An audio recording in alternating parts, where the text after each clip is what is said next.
Buenas noches y bienvenidos al Espacio 33, transmitiendo terror desde el sótano del planeta. La historia de hoy, escrita por Alice Thompson, narra lo que sucede cuando un elemento nuevo en la vida diaria de un grupo de amigos comienza a tener consecuencias desastrosas para todos. Lo destructivo que es seguir ciegamente a la autoridad y cómo es que la tecnología puede devorar nuestra alma. Los dejo entonces con el aparato.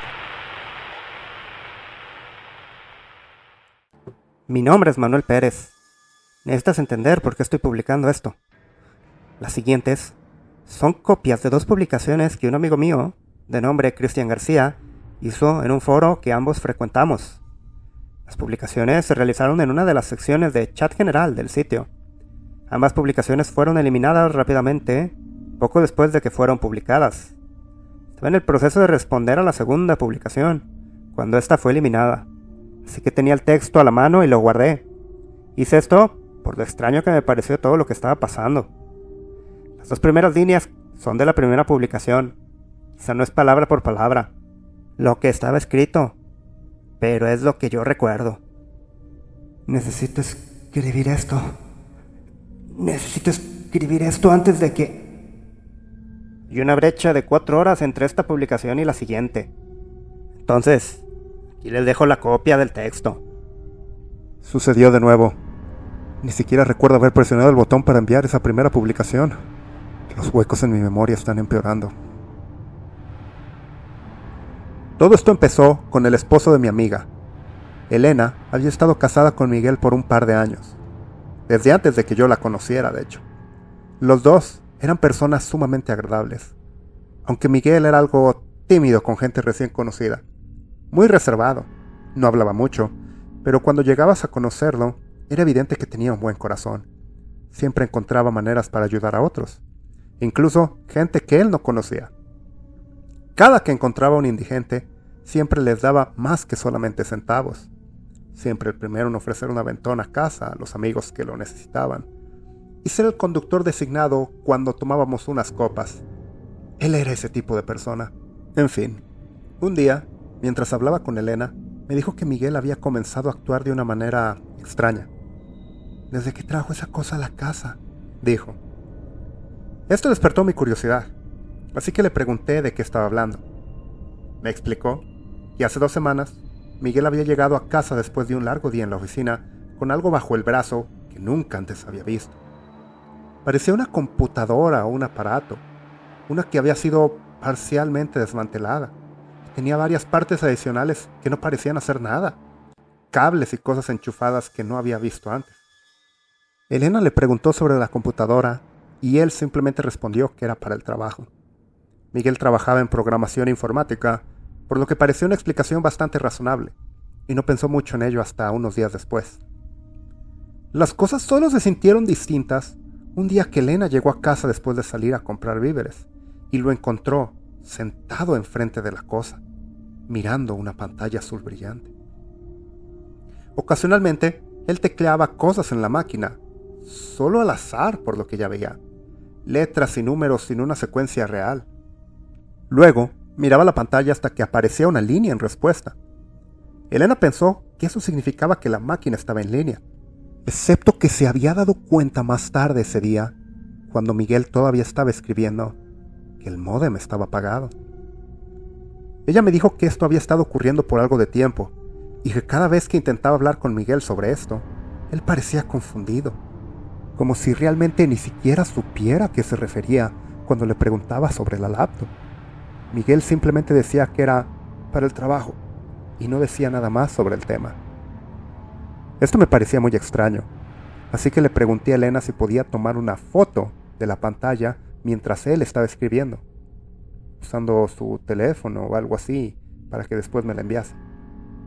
Le dije que sonaba casi como si Miguel y quien quiera que estuviera del otro lado se estuvieran comunicando en algún tipo de código y que un amigo mío era un genio para descifrar cosas así. Ella estuvo de acuerdo y nos mandó la foto, claramente preocupada con lo que estaba ocurriendo.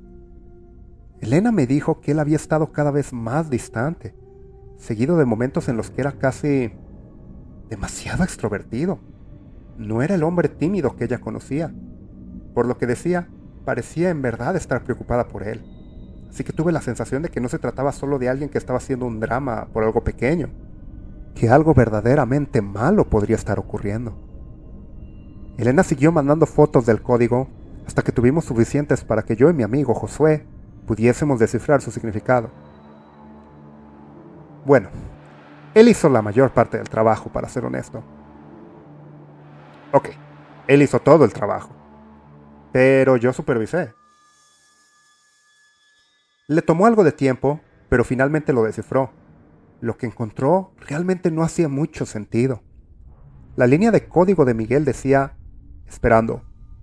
La respuesta de la persona con la que estaba hablando decía, vístete solo de blanco por el resto del día. Hubo un afirmativo de Miguel y luego eso fue todo. Cuando le conté a Elena, parecía aún más inquieta.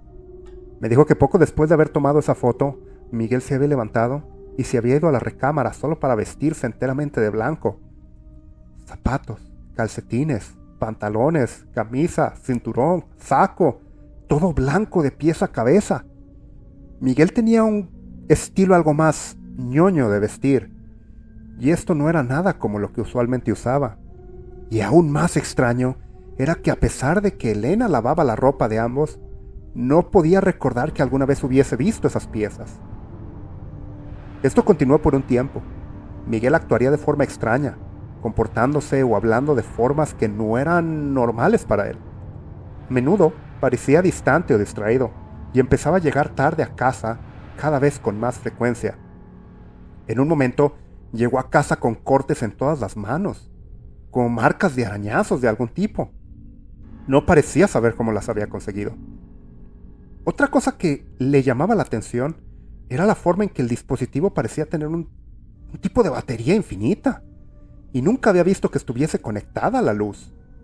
Durante el fin de semana, la computadora estuvo encendida las 24 horas, los 7 días de la semana, pero nunca se enchufó para cargar. Simplemente seguía funcionando durante todo el día.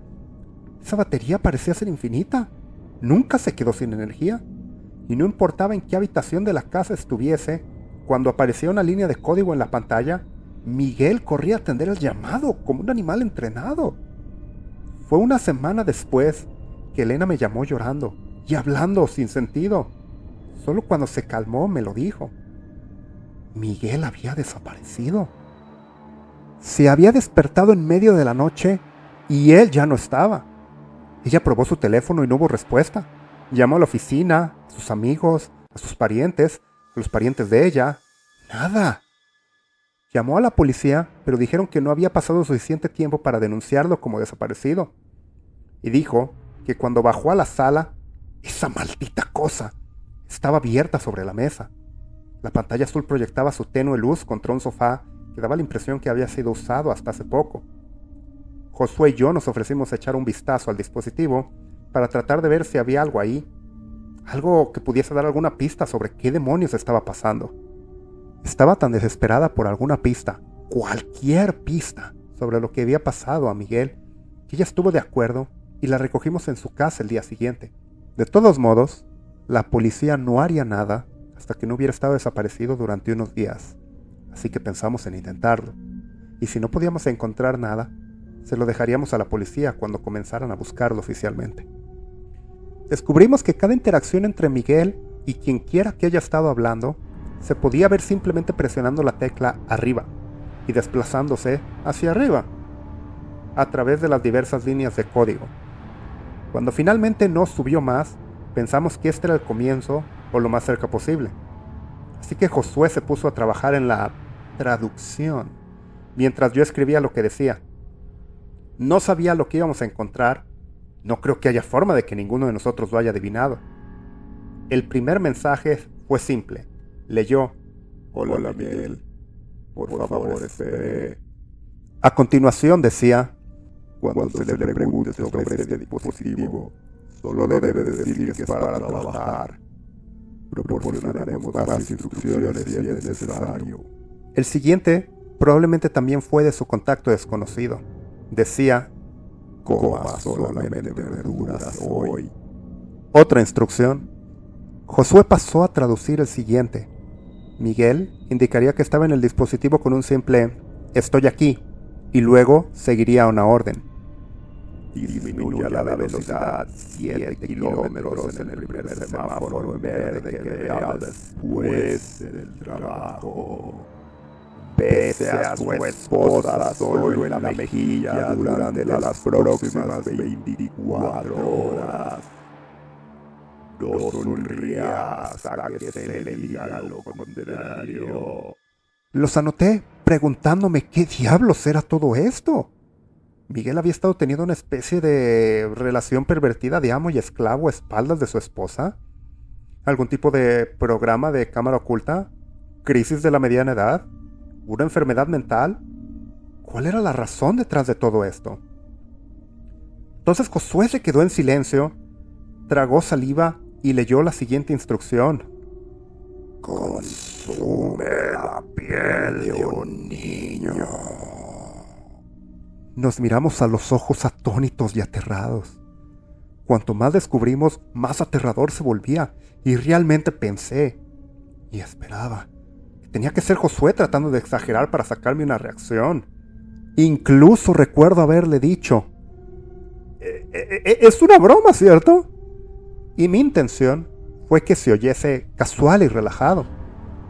Salió más bien como si le estuviera suplicando, rogándole que me dijera que era una broma. Pero la expresión en su rostro me decía todo lo que necesitaba saber. Las siguientes instrucciones que tradujimos eran cosas más banales y sin importancia. Órdenes sobre qué ponerse, tan rápido caminar, qué ruta tomar para ir al trabajo, qué comer. Casi me hice creer que había sido un error de traducción, que Josué había entendido mal. Luego leyó lo siguiente. Quítale los ojos y la lengua al primer vagabundo que veas hoy. Ahora, sé que esto asustaría a la mayoría de la gente, pero yo no solo estaba nervioso, me sentía físicamente enfermo, porque recuerdo haber leído una noticia, no hace mucho, sobre el brutal ataque a un hombre que aparentemente era uno de los varios vagabundos que ocupaba la ciudad. Lo habían encontrado en la puerta de una tienda en un charco de sangre, con los ojos arrancados y la lengua extirpada. Las instrucciones restantes eran en su mayoría más cotidianas. No es que importara en este punto. Sin embargo, cierta curiosidad morbosa nos hizo seguir adelante, y dispersos por todas partes había mensajes como: golpea al segundo animal callejero que veas antes de las 6. Y destruye la tercera máquina expendedora que veas entre las 12 y las 8 de la tarde. luego vino la última línea de texto. Simplemente decía: estamos en camino. Espera tu recolección. Ese fue el último mensaje que recibió Miguel la noche en que desapareció de su casa. Josué y yo no teníamos ni la más mínima idea de qué hacer con todo esto. Esto no había respondido a nuestras preguntas. Había dejado en mar de ellas. ¿Qué diablos era esta cosa? ¿Con quién había estado hablando Miguel? ¿Era un juego extraño y perverso? ¿Algún tipo de broma ridículamente elaborada que nos habían hecho? Josué dijo que tenía que tomar un trago y se dirigió al refrigerador. Mientras agarraba unas cervezas, miré el dispositivo, observando la pantalla azul brillante. Y fue entonces cuando noté que todo el texto que había estado allí antes se había desvanecido. Simplemente desapareció, dejando la pantalla completamente en blanco. Apareció una nueva línea de código y de alguna manera, no tengo idea de cómo, pude leerlo. Hola, Cristian. Por favor, espere. Eso ocurrió hace 3 semanas. Josué acaba de desaparecer de la faz de la tierra y no sé qué me asusta más. Si no sé qué le pasó, creo que una parte de mí sí lo sabe. Sé que recibo instrucciones de esa cosa. Tengo horas enteras, incluso días de mi vida que son solo un gran espacio en blanco en el que no puedo recordar ni una maldita cosa que haya hecho. Tengo moretones y rasguños por todas partes. Llego a casa algunas noches y estoy usando ropa diferente a la que dejé, y mi ropa vieja ya no está. Hay manchas y señales de desgaste en mi automóvil y un olor horrible. Me duele la cabeza todo el tiempo y cuando duermo veo algo. Cuando me despierto no puedo recordar qué, pero sé que fue algo terrible. Mi cuerpo se siente diferente. Todo se siente mal. Todo se siente extraño. Creo. La publicación terminó aquí. No he sabido ni visto a Christian desde entonces. No sé dónde está, pero creo que voy a averiguarlo. ¿Recuerdas que te dije que era importante que supieras mi nombre? Fue al departamento de Christian, aproximadamente una semana después de que perdimos todo contacto. La puerta estaba abierta, y en su dormitorio, sobre el escritorio, había lo que parecía una extraña computadora portátil con una pantalla azul. Parecieron 2 nuevas líneas de texto, escritas en un código que no debería de haber podido leer. Hola, Manuel. Espera, por favor.